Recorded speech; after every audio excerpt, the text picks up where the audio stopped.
Welcome to The World According to Boyer, where we bring top investors, best-selling authors, and market newsmakers to show you the smartest ways to uncover value in the stock market. I am your host, Jonathan Boyer. Today's guest is best-selling author and Berkshire Hathaway expert Larry Cunningham. Larry is also a law professor at George Washington University, where he's an authority on corporate governance, corporate culture, and corporate law, and teaches business-related courses that span these fields. Larry has also authored and edited numerous books, including the just-released The Warren Buffett Shareholder, Stories from Inside the Annual Meeting. Larry, welcome to the show. Great to be here, Jonathan.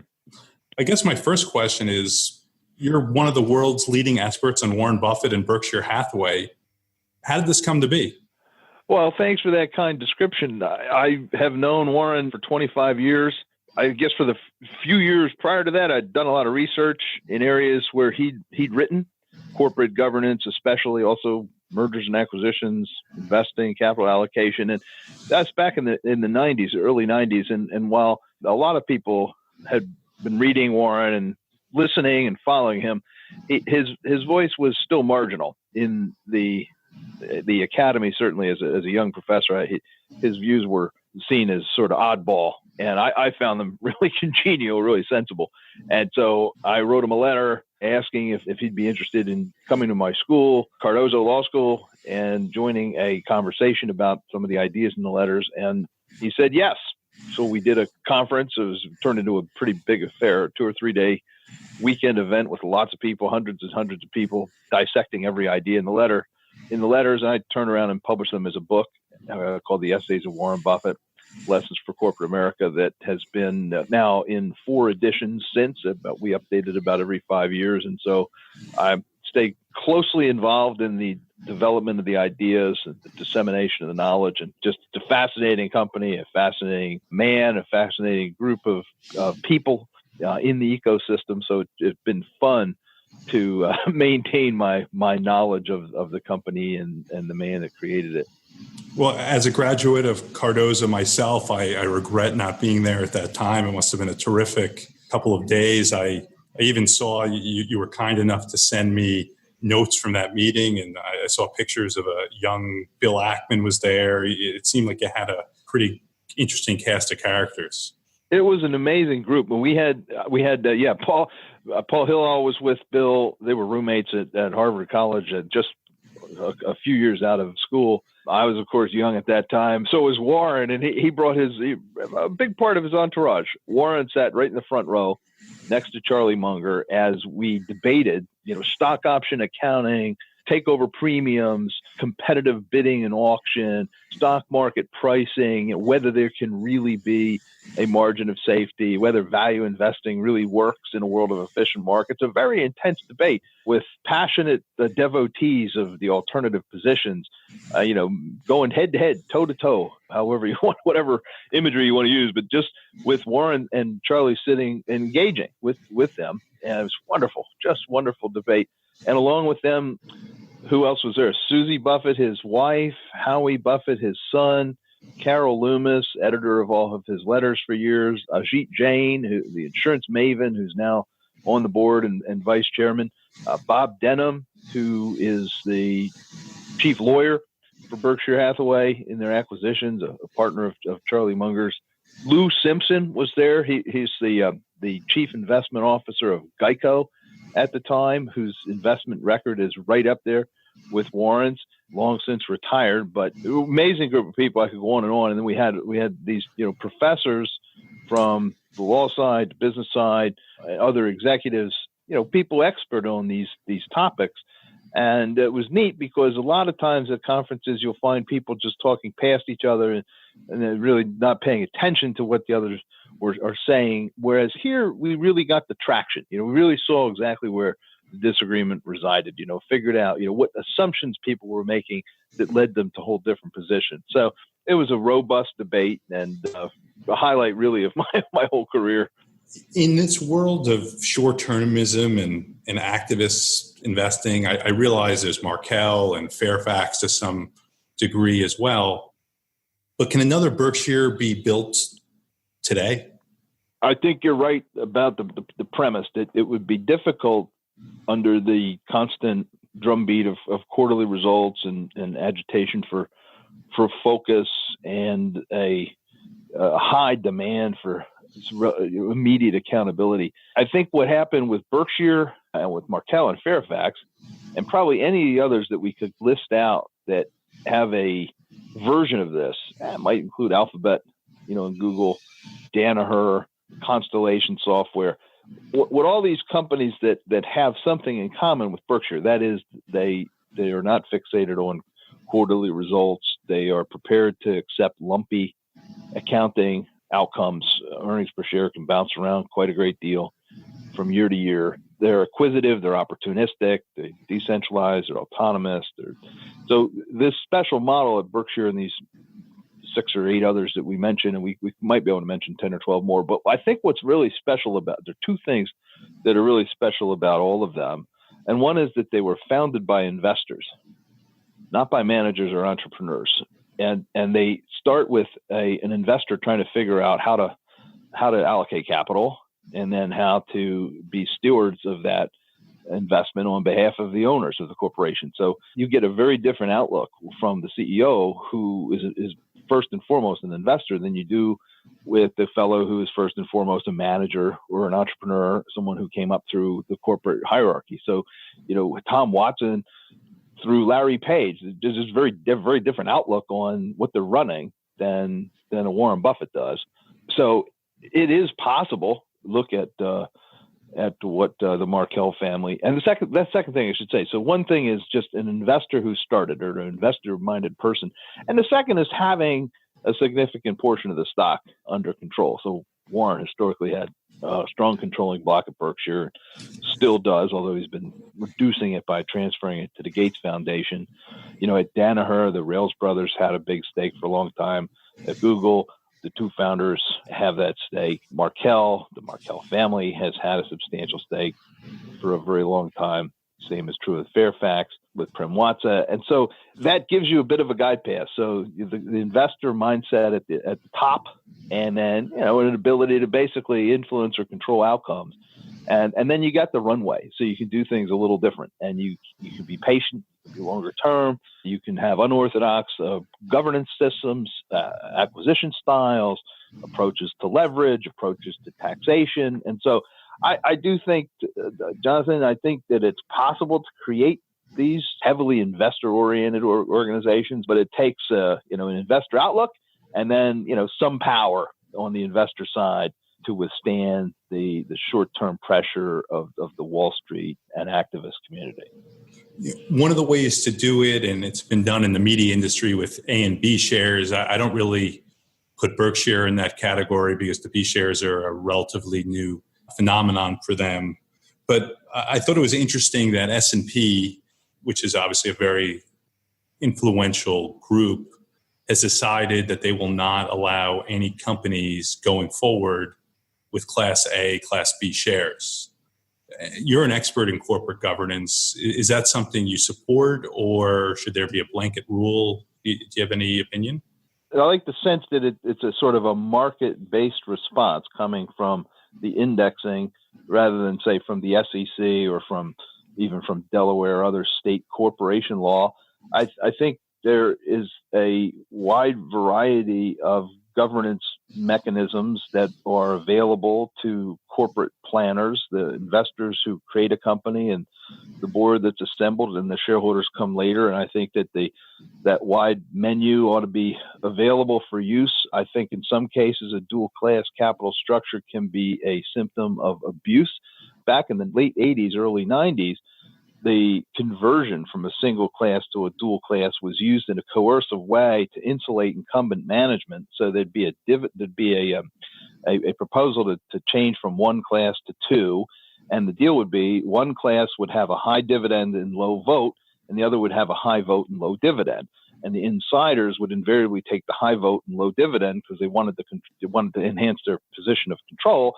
And the rest of the stockholders would prefer the high dividend and low vote because they wanted the liquidity and the money rather than the vote. And those things were seen as coercive because the stockholders were really given a tough choice. And so they were outlawed for midstream conversions from being listed on the New York Stock Exchange. That was an SEC rule. But what happened in this new vintage in the last 12 or 15 years is companies started out that way, started out with two classes of stock. So Google did that, Facebook did that, a bunch of other mostly high-tech companies did that. And my own view is that everyone has a choice, a free choice, to either buy the stock, the Class B, or not. And so there was no coercion in it. You can decide, you know what, I'm very happy to have this insider control everything with a very high vote and go along for the ride, or you can decide not to be part of that. So I didn't have any problem with that. And then I think the market started to push back a little bit on it. And so those agreements started to be modified so that those kinds of controls would loosen if the person who owned the stock died or became incapacitated. And so he was no longer the star of the show, the vital secret sauce that built the company. Phil Knight did that with Nike too, back in the old days. So I think it's fine. I think it's a dynamic process. And I think for the S&P to say, okay, well, we're going to exclude that kind of capital structure from our index, that's fine. That's a perfectly fair move for them. I don't think that the companies necessarily gain a huge amount from being in an index. I know a lot of managers who regard being indexed as a negative or best neutral because there's a group of investors who are very passive, very indifferent, hard to get on the phone.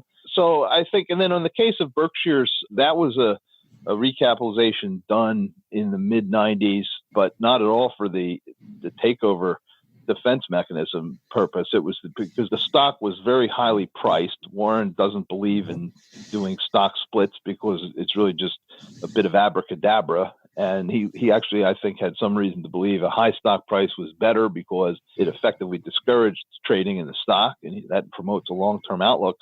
But financial entrepreneurs created a baby Berkshire. They were going to create a trust and buy a bunch of the stock and then slice it up and sell it into smaller valued pieces. And Warren just saw that would defeat his goal. It would create too much liquidity in the stock. It would create too much speculation. It would probably drive price away from value. And so he decided to take matters into his own hand, create the Class B stock to give holders who want liquidity, who want to break up a Class A into small pieces to give to charity or to give to children or for other tax reasons and stuff like that. So, it was a very legitimate business reason to be doing it. In the case of the newspaper industry, I think the Graham family did that with the Washington Post around that time in the 70s, I think. The Salzburgers had it with the New York Times for a very long time. And they're, obviously, as you say, it's sort of, it's a different business rationale that they need to have control in order to insulate the editorial and sort of public aspect of the paper business from economic pressure that might cause compromises in their editorial integrity or other standards. And so I think the dual class, it has a lot of uses, and when used properly, I think would let people do it. And if others don't like it, you could either not buy the stock, or S&P can say we're not going to index it, or in egregious cases like, of course, a dual class recap, the SEC ought to come in and say you're not allowed to do that. Warren guards his reputation like no one else, deservedly so. He's built one of the great reputations in business. And if you go to the annual meeting, one of his famous quotes, which is rebroadcast, I believe, every year, which is, if you lose money for the firm, I'll be understanding, but lose a shred of reputation for the firm, and I'll be ruthless, which was in response to what happened with the Salomon Brothers in the 90s. While I'm personally a fan of the 3G management style and quite impressed with what they did with InBev and Restaurant Brands and other companies, his partnership with them has brought Berkshire a lot of negative press, which he doesn't necessarily need at this stage of his life. And while it moves the needle for him, it does hurt his reputation in some respects, probably unfairly so. Do you have any thoughts on that? I do. I have an article I wrote 2 or 3 years ago called Berkshire's Blemishes. And what I basically, it's in the Columbia University Journal, and I basically identify roughly 15, maybe 12 or 17, but things that Berkshire has done or is doing that deviate in some way or another from the center of the playing field, and that focus on reputation and that aspiration. And I think the 3G, I think it's one of the topics that I discuss in there. And I think the source of this is his deep personal friendship with Jorge Lehman. They were on the board together at Gillette in the 1970s and 80s. They got to know each other very well. Warren respects him personally. He went off and built this this big, powerful Brazilian private equity company that is a lot like the American private equity firms, but is a little bit different. And I think Warren has this huge amount of capital to invest, and the 3G is out there doing the elephant hunting on one or two occasions, I guess, 1.5, depending on how you talk about it. 3G made a big acquisition and invited Berkshire to buy half of it, essentially, when they bought Heinz, and then Heinz turned around and acquired Kraft. And so Berkshire now owns 25% of Kraft.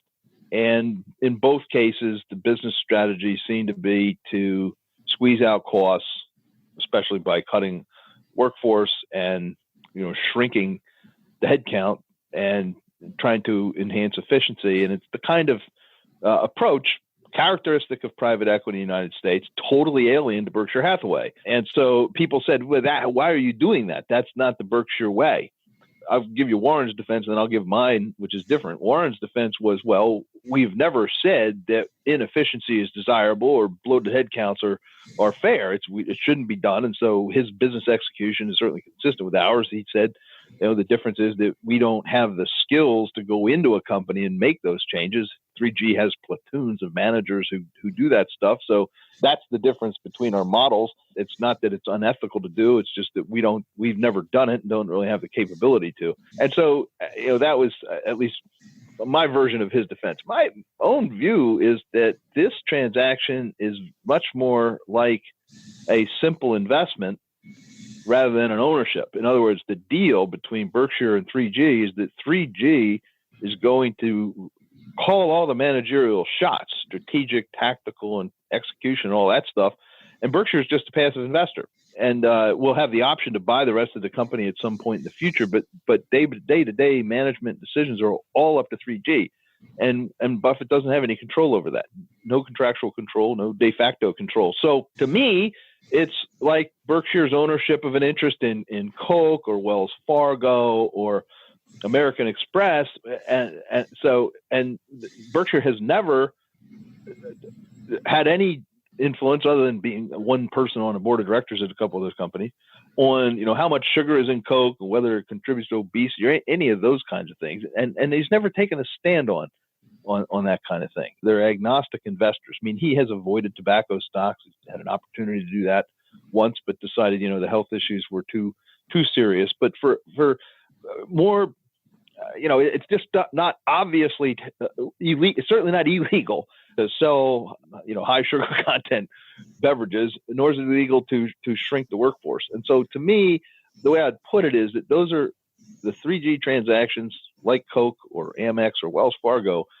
They're not Warren's direct responsibility. In contrast, with the wholly owned subsidiaries, everything they do, whether it's Genray, Clayton Homes, Dairy Queen, what have you, that's on his reputation. He's responsible for that. So that's how I would distinguish it. But as I say, he distinguished it in a little different way.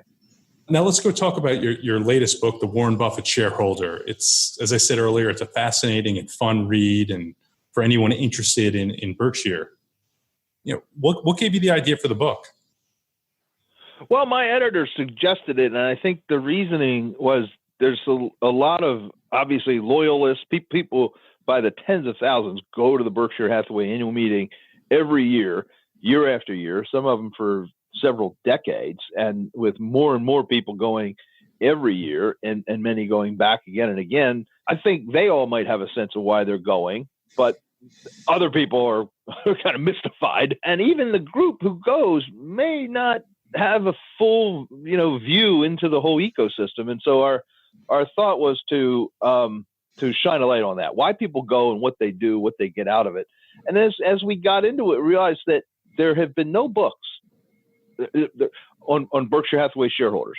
There are 330 books with the word Buffett in their title, but they're all about Warren's philosophy on acquisitions or management or life or accounting, or on Berkshire's history or culture or investment strategy, the future.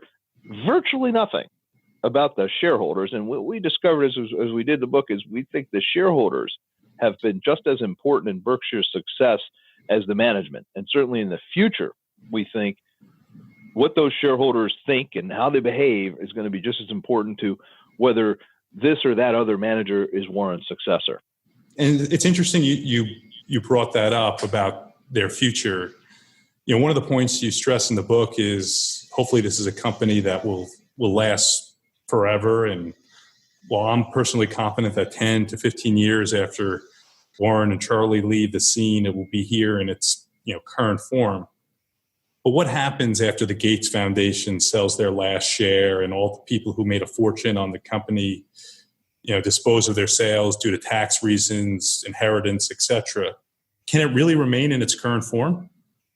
I think that's the greatest challenge. I agree with you that if Warren retired tomorrow, that there are probably a dozen different Berkshire executives who could take over and continue to execute. Greg Abel and Ajit Jain, two managers of important parts of the company, have been appointed to the board. They've been designated vice chairman. They're overseeing the operations. And if either one of them stepped in or did it as co-CEOs, they would be able to allocate capital to maintain a decentralized culture, to maintain the economic prosperity that Berkshire has enjoyed.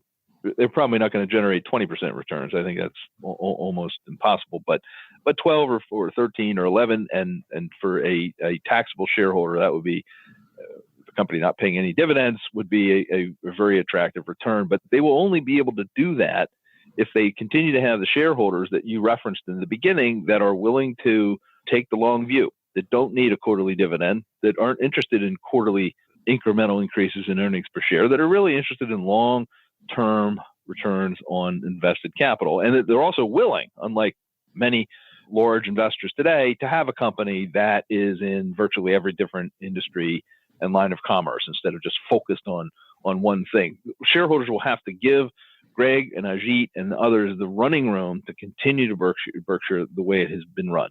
Whether that lasts 10 or 15 or goes to the next generation is the question. I think that there is obviously as the Gates as Warren transfers the shares to the Gates Foundation, it's a very systematic incremental plan that will last about 12 years. His own controlling position goes to zero. At the moment, not excluding his ownership, 40% of Berkshire is owned and controlled by individuals and families rather than by institutions. And then about half of the institutional money is controlled by firms that have a clear commitment to Berkshire. They're companies whose names were made in part because of their association with Buffett and Berkshire, including the Sequoia Fund with Bill Ruane, the Davis Funds with Chris and Shelby Davis, First Manhattan with Sandy and Bob Gottesman, on and on. And so there is a force, even aside from Warren, there's a force within the shareholder body that gets the mission, gets the culture, and will support Ajit and Greg as long as they are delivering on the economics. Beyond 15 years, obviously you get greater risk of dilution, greater risk of just forgetfulness of the great story, and the legacy starts to fade. So Greg and Ajit will have the job of sustaining that and doing well for the shareholders and convincing them that staying the course, keeping this very special view. We don't need a dividend. We don't need to have quarterly incremental increases for sure. So that's their job. And I think if they do their job, the shareholders will reciprocate. And there's a case that endures, beyond the horizon. But I think you're right. That should not be taken for granted. One of the books you're most famous for is, the Essays of Warren Buffett. And in your latest book, the Warren Buffett Shareholder, you discuss how, famous investor Joel Greenblatt used this book as basically as a publicity stunt at one of the annual meetings. Thanks, Jonathan. Yeah, that's one of my favorite stories in the book. I hesitate to say that because it's like saying one of your children is your favorite child. All of the stories in the book are great. I love them all in different ways, but Joel's is really neat. He and John Petrie were creating in 1999 the Value Investors Club. Today, I'm sure your listeners will know, or many of them, a very successful, exclusive stock picking operation with a limited membership. And they were trying to get people interested in this idea. In 1999, that's when the tech bubble was at near its peak, and value investing seemed very old-fashioned, very outdated. People were not interested in fundamental and evaluation of return on invested capital and so on. They were interested in eyeballs and internet hits and things like that. And so it was hard for them to launch that club. They wondered, how can we do it? Where do value investors congregate? They asked, and they said, well, the Berkshire Hathaway annual meeting, the new edition of the Warren Buffett Essays was coming out. So they called me and said, could we buy copies of your book? And then, which we intend to distribute at the annual meeting. I said, great. And so they ordered 5,000 copies. I had them printed nearby Omaha. And my nephew and I went to the printer, loaded them up on a U-Haul truck, drove them to the Coliseum, and where the meeting was being held, and where Joe and John met us. We pulled up right to the curbside of the entrance to the place, which I'm sure would be very hard to do that now. But and they started handing the books out, and the story has some great twists. I won't spoil it entirely, but at first at 9 o'clock, 10 o'clock in the morning, they had a hard time giving these books out. Value investors being very skeptical about free lunches. They scowled at, why are you trying to give me this free book? They wouldn't take it. But then they got a few off the truck, and people started reading it, talking about it. And by lunchtime, people were lining up to get copies. And so they managed to distribute all 5,000. And it's a great story in the book. They tell it better than that. And it's a great story about the Value Investors Club, which has become a very, very successful forum, as you know, and most of your listeners probably do, for exchanging investment ideas among the value community. Yeah, I recently went to one of Jim Grant's investment conferences, and they distributed this cartoon picture of Warren and Charlie. And you can see the picture if you go to our Twitter handle @BoyerValue. And it has Warren and Charlie where it says tens of thousands of investment pilgrims hang on Warren Buffett's every word at Berkshire Hathaway's annual meeting just to buy an index fund, he tells them. And in the book, you discuss index fund pioneer Jack Bogle's experience at the meeting. Can you tell us that story? Yeah, Jack is a great guy, a friend of mine. I often say old friend, but I don't mean it literally.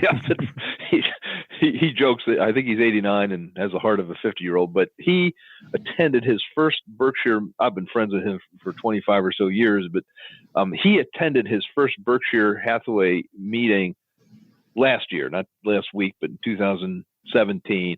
And it was a conspiratorial deal with a colleague of his, Steve Galbraith, who knew Warren and knew Warren appreciated what Jack had done for millions of investors who don't want to, you're the rocking chair investor who don't have the time or inclination to pick stocks, but who want to participate in the American economy. And so he invented and sold the first index fund. And Steve and Warren conspired to fly Jack out there, and they did. And Jack wasn't sure why he was being flown out to the Berkshire Hathaway annual meeting. He knew Warren vaguely, certainly knows value investing. He once joked with me that value investing is the second best style of investing, index being the first. So he was a little unsure why he was being called out there. And it was a mob scene, as you know, in this big rock concert arena with 40,000 people, and Jack sitting right there in the front, 10th row or so, right with the managers and directors next to Steve. And a few minutes into the meeting, Jack discovered why he was there when Warren asked him to stand up. And Jack sort of beside himself, like, okay, I'm standing up in this rock concert. And Warren said, ladies and gentlemen, if there is ever a statue made to honor the person who's done the most for the ordinary investor in America, that statute should be in honor of Jack Bogle, who invented the index fund, and to considerable economic sacrifice of his own, helped millions of people save billions, many, many billions of dollars on investing in terms of fees. So the audience then gave Jack a big round of applause, and Jack loved it. He's really on the moon at that point. So he tells that story, and again, he's got some twists and turns that I won't spoil for the readers, but he had a great time and is very fond of Warren. Very grateful to Steve for setting that up. Just to close this out, looking at the book, in the beginning, you dedicate the book. It says, as proud parents, we dedicate this book to our two wonderful daughters, Becca and Sarah, and to the sons and daughters of fellow shareholders, in the hope that they will enjoy the Berkshire annual meeting for decades to come. I echo that sentiment, and I hope it's true, and I hope we still have many years to watch Warren and Charlie on the dais there and Larry, I want to thank you for your time and hope you come back again soon. Thank you, Jonathan. It was really a lot of fun.